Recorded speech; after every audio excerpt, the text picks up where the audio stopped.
Bonjour à tous. Aujourd'hui, je démarre ma série de tutoriaux sur le langage basique Casio, donc un langage de programmation qui va vous permettre de d'écrire et enfin de créer des programmes sur votre calculatrice. Alors évidemment, vous n'allez rien pouvoir créer d'extraordinaire, vous n'allez pas pouvoir créer le prochain Call of Duty, mais des petits jeux assez sympas que vous pourrez montrer à vos potes et exécuter pendant des cours chiants. Donc voilà, alors premièrement, il faut que vos calculatrices soient de la marque Casio et qu'elle appartienne à la série Graph. Donc à partir de la 35 jusqu'à la 100 si vous avez la 25 vous pourrez créer des programmes basiques, mais il y a certaines fonctions qui vont manquer.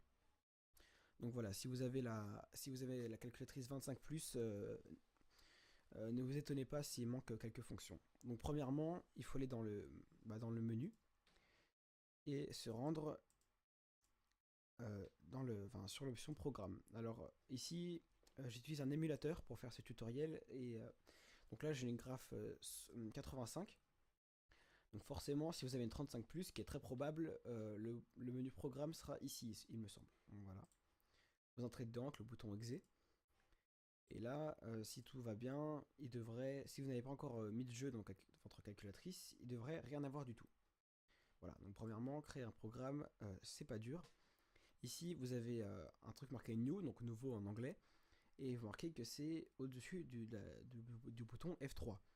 Donc vous appuyez sur F3, et là, il vous demande d'entrer un nom pour votre programme, et vous pouvez directement entrer du texte. Donc là, mon programme sera test. Voilà.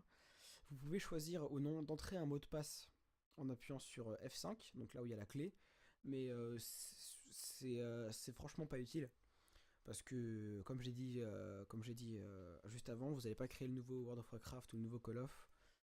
Voilà, je pense que si quelqu'un détruit votre programme, en général, c'est pas tellement dramatique. Même si vous pourrez pas le récupérer, vous pourrez le refaire. Et au pire, faire des sauvegardes sur votre ordinateur plus tard. Donc voilà, vous avez juste appuyé sur exe. Et là, vous avez un magnifique champ de texte dans lequel on va écrire nos fonctions. Donc les fonctions, on va y revenir plus tard. Avec donc les options top et bottom qui vous permettent d'aller tout en haut ou tout en bas de votre programme parce que ça va vite.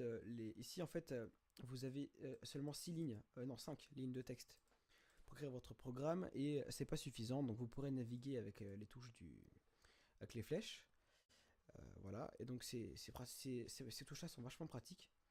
Ensuite vous avez tout ce qui est SRC, menu, machin, ça on verra plus tard. Donc premièrement, la base de la base d'un programme, c'est écrire du texte.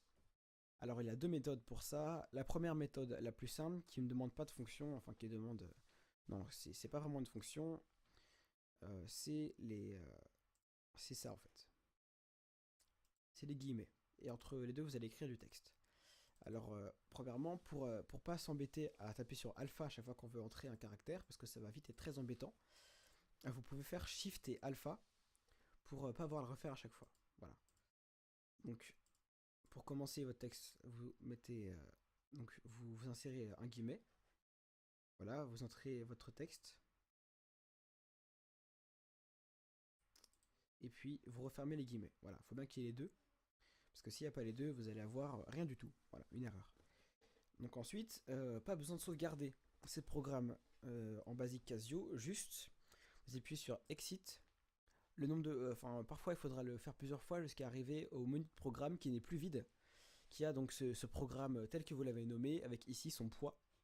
Ici, là, son poids, je sais plus si c'est en octet ou si c'est en unité, la calculatrice, donc le bloc, je sais plus. Voilà, donc vous pouvez l'exécuter soit avec F1 qui se trouve ici, soit avec exe. Et là, ça affiche votre texte. Voilà, c'est un début de programme. Alors ensuite, ce texte, il s'affiche tout en haut à droite. Et si vous voulez l'afficher ici, vous avez deux options. Soit vous allez devoir taper énormément d'espace. Donc faire comme ça, comme ça, comme ça avant le texte pour qu'il arrive là où vous voulez. Ou alors, encore plus simple et encore mieux, utiliser la fonction locate. Alors là, tout de suite, on a un truc un peu plus complexe. Donc faut savoir que là je vais juste afficher une page blanche dans mon programme pour vous montrer. Ici là vous avez 21, donc 21 cases. Donc là vous pouvez entrer 21 caractères. Et ici en fait logiquement il devrait y en avoir 7. Mais comme la dernière ligne est réservée donc aux actions des boutons F6, F5 et tout, vous avez que 6 lignes en fait. Donc vous pourrez afficher 6 fois 21 caractères dans votre truc. Et en fait, la fonction locket que je vais vous montrer dans un instant, on va simplement dire dans quel emplacement de caractère on va commencer à taper notre texte. Donc voilà, là vous pouvez simplement remarquer en entrant des espaces, on a 1, 2, 3, 4, 5, 6, 7, 8, 9, 10, 11, 12, 13, 14, 15, 16, 17, 18, 19, 20. Voilà, donc 20 plus 21 pour celle-là. 20 caractères sur les 6 lignes. Et celle-là étant réservée au bouton. Voilà. Donc alors, la calculatrice a un menu dédié aux commandes, pour le programme, pour pas que vous ayez à les taper à chaque fois. Parce que ce serait très long et très chiant. Donc vous faites Shift et Vars pour entrer dans le menu donc programme. Et là, vous avez plein de trucs. Alors vous pouvez appuyer sur la flèche ici qui correspond à F6 pour voir tous les dossiers. Alors soit vous avez un petit coin comme ça pour montrer que c'est un dossier dans lequel il y aura plusieurs fonctions, soit il n'y en a pas, et alors, dans ce cas c'est directement la fonction. Alors donc on va pas voir toutes les fonctions là-dedans parce qu'il y en a beaucoup, il y en a qui sont très utiles et d'autres qui sont pas du tout utiles.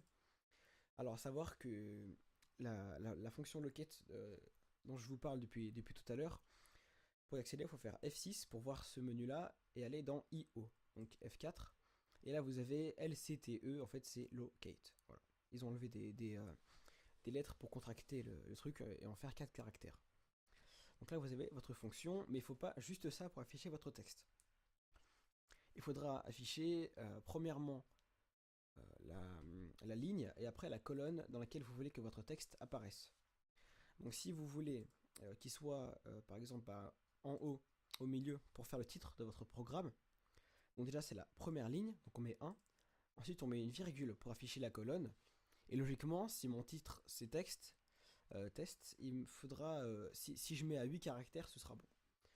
Donc voilà. Il faut premièrement donc, mettre la colonne et ensuite la ligne. Voilà. Et donc, là, si je lance mon programme, voilà, vous voyez qu'il est pas exactement au milieu, mais il est plus ou moins au milieu.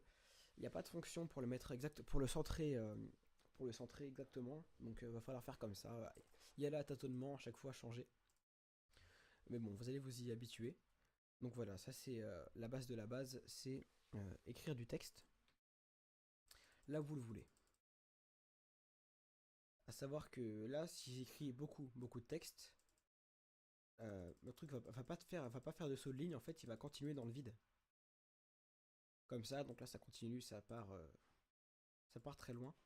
Alors que si vous faites simplement avec les guillemets, ça va sauter des lignes. Voilà.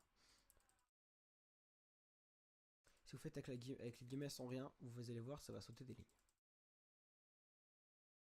Hop là, j'ai enlevé un guillemet.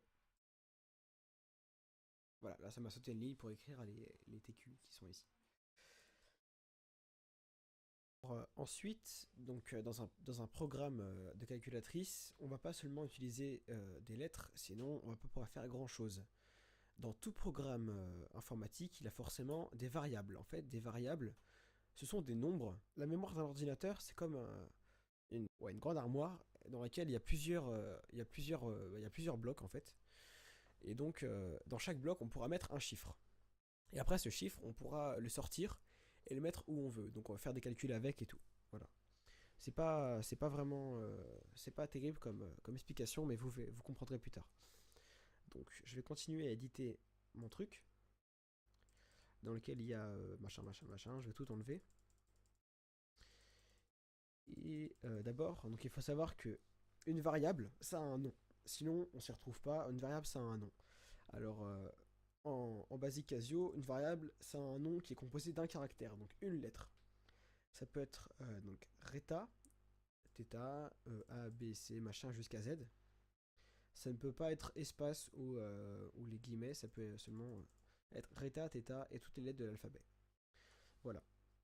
Donc pour attribuer un nombre à une variable, donc qui peut être un nombre...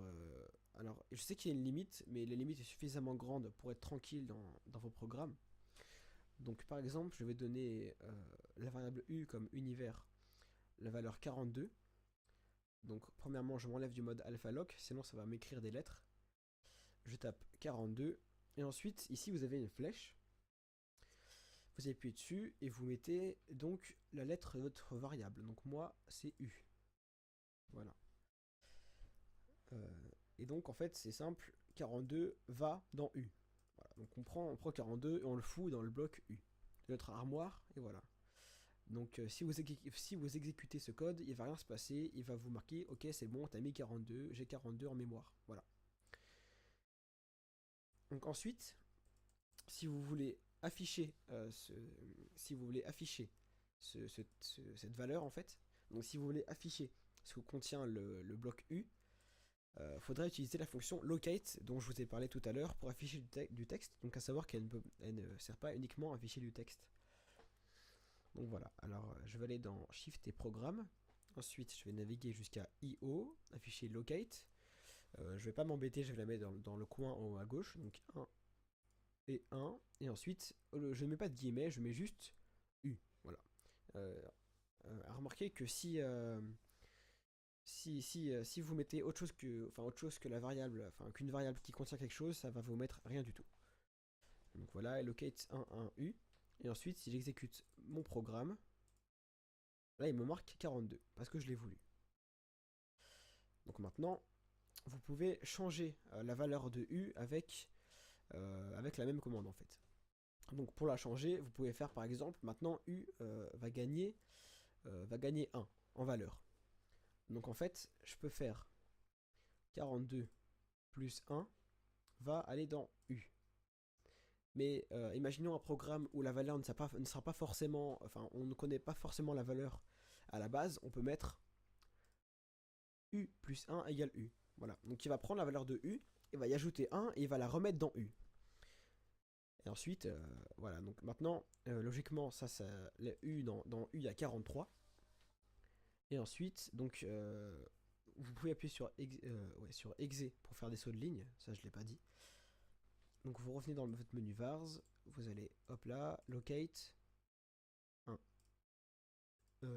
2 cette fois, pour l'afficher à la ligne 2.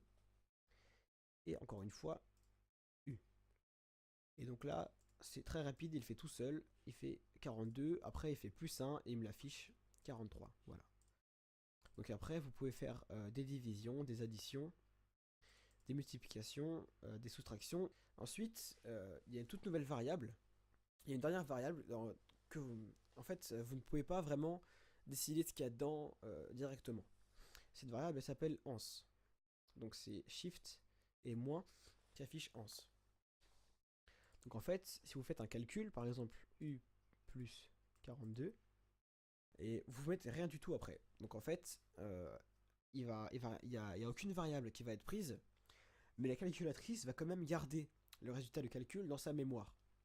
Et dès que vous ferez un autre calcul, ça va être remplacé. Et pour maintenant afficher le dernier calcul que la calculatrice a en mémoire, vous mettez le ans. Donc là, en l'occurrence, il faut l'afficher, je me suis trompé, voilà, l'afficher avec IO, locate. Là, je vais la mettre sur la troisième ligne, ans, voilà. Et là, on a bien les résultats de nos 3 calculs qui arrivent ici. C'est la fin de cet épisode sur les bases du basique Casio. Dans la prochaine partie, on verra les conditions. Donc, les conditions, c'est vraiment un élément essentiel de tout programme. Donc, je vous dis à bientôt pour l'épisode 2.